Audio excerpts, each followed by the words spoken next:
তোমাদের সাথে এমন একটি আড্ডার প্লেসের কথা শেয়ার করব যেখানে পেয়ে যাবো আমরা ওভারলোডেড দই ফুচকা, ওভারলোডেড মালাই চা, বেশ কিছু আইটেম, আর তার পাশাপাশি মনের মতো আড্ডা দেওয়ার স্পট যেখানে আপনারা আপনার ফ্রেন্ডস এন্ড ফ্যামিলি নিয়ে মন মতো আড্ডা দিতে পারেন। হ্যালো এন্ড আসসালামু আলাইকুম, দিস ইজ মি ফাতেমা আহমেদি। আমি চলে আসলাম another vlog নিয়ে। তো আমরা বাসা থেকে বের হয়ে গিয়েছি, এখন অলমোস্ট মাগরিব আজান দিয়ে দিয়েছে, সন্ধ্যা হয়ে গিয়েছে। ফার্স্ট আমরা ভুল একটা স্পটে নেমে গিয়েছিলাম, দেন আবার রিক্সা নিয়ে মেইন লোকেশনে নামলাম। এটা ধানমন্ডি 10 লেকের পাশাপাশি, পাঞ্চির পাশাপাশি আড্ডা স্পট। এই প্লেসটা বেসিক্যালি বানানো হয়েছে আড্ডা দেওয়ার জন্য, আড্ডা দেওয়ার মতো একটা প্লেস। আর এখানে বেশ কিছু আইটেম পাওয়া যায় যা আড্ডা দিতে দিতে আমরা ট্রাই করতে পারি। জায়গার সব থেকে ভাইরাল আইটেমটা দেখেছিলাম আমরা দই ফুচকা, সেটা দেখে আমরা এক্সাইটেড হয়ে এখানে চলে এসেছি। পাচ্ছেন বাসার সব কাজিনরা এসেছি, আমরা ফুপিরা চাচিরা সবাই আসছে। আমার আম্মু আর আমার বড় চাচি আসেনি, তারা দুজনই অনেক সিক ছিল। আমরা প্লেসটা ঘুরে ঘুরে দেখছিলাম, প্রত্যেকটা জায়গায় অনেক মানুষ ভরা ছিল, যেহেতু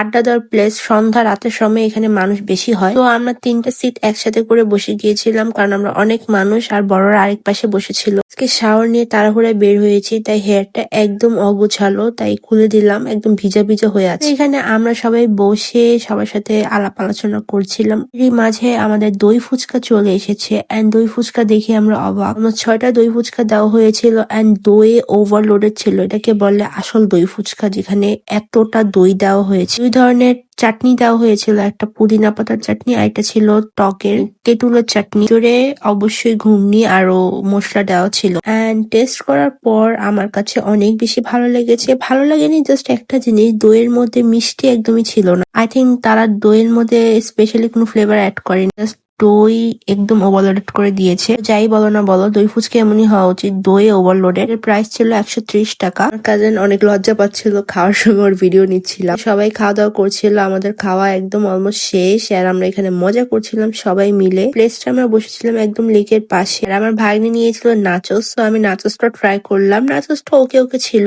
অনেক বেশি ভালো না আবার একদম খারাপও না। এর থেকে অনেক ভালো নাচোস ধানমন্ডিতে পাওয়া যায়। আমরা সবাই মিলে অর্ডার করেছিলাম এখানকার মালাই চা, যেটার প্রাইস ছিল 50 টাকা করে।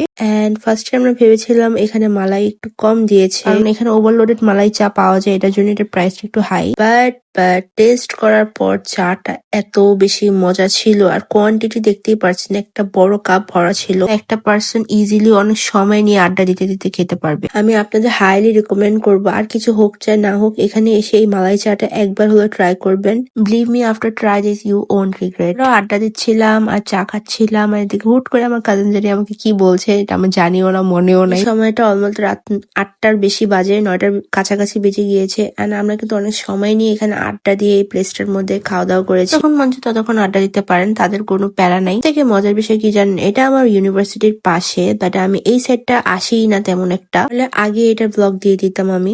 এতক্ষণ ধরে চা খাচ্ছি, চা এখনো শেষ হয়নি, হাফ কাপ চা রয়ে গিয়েছে। সবাই চা খাচ্ছিলাম আর আড্ডা দিচ্ছিলাম। প্রোগ্রামের পর আমাদের একটা এরকম কাজিনদের গেট টুগেদার হয়। এদিকে আমরা চটপটিও ট্রাই করছিলাম, যেহেতু আমাদের পেট ভরে গিয়েছে দই ফুচকা খেয়ে। চটপটি আমরা সবাই একটু একটু করে ট্রাই করছিলাম। চটপটিটা আমার কাছে একটু ভালো লাগেনি, এত বেশি কনসিস্টেন্সি মানে ঘন ছিল, ঠিক ছিল, যেটা হালিমের মতো লাগছিল। যে ফাইনালি ফুপ্পিরা এসে বসেছে, ফুপ্পিরা এতক্ষণ আরেক পাশে বসে খাওয়া দাওয়া করছিল। তারপর এই যে এখানে আমরা বাদাম বুট খাচ্ছিলাম। বাঙালিদের আলটিমেট একটা আড্ডার ফুড হচ্ছে বাদাম বুট, এটা খেয়ে আড্ডা দিতে আরো বেশি মজা লাগে। আর এদিকে আমার 2 বোনের অবস্থা দেখুন, এখন একজন কি করবে, আরেকজনের মুখে টার্গেট করে বাদাম ছুড়বে, এন্ড একদম অন পয়েন্ট টার্গেট লেগেছে, এন্ড তারা কি খুশি। আমার ফুপ্পি, আর মিডলটা হচ্ছে আমার আব্বুর খালাতো বোন, এটা আমার ফুপ্পি হয়। অনেক হাসাহাসি করছিল, ফুপ্পি কি যেন একটা কথা বলেছিল। এখন অলমোস্ট রাত 10টা বাজে, এন্ড আমরা যাচ্ছি বাসার উদ্দেশ্যে, রওনা দিচ্ছি। আমার বাসায় যাবো না, আমি এখন আমার দাদু বাসায় যাবো ওদের সাথে, ওরা আমাকে যেতেই দেবে না বাসায়। চলে আসলাম ছোট চাচুদের ফ্ল্যাটে, যেহেতু আমার সব চাচু ফুপ্পিরা একসাথে থাকে, তো বাসায় গেলে সবাই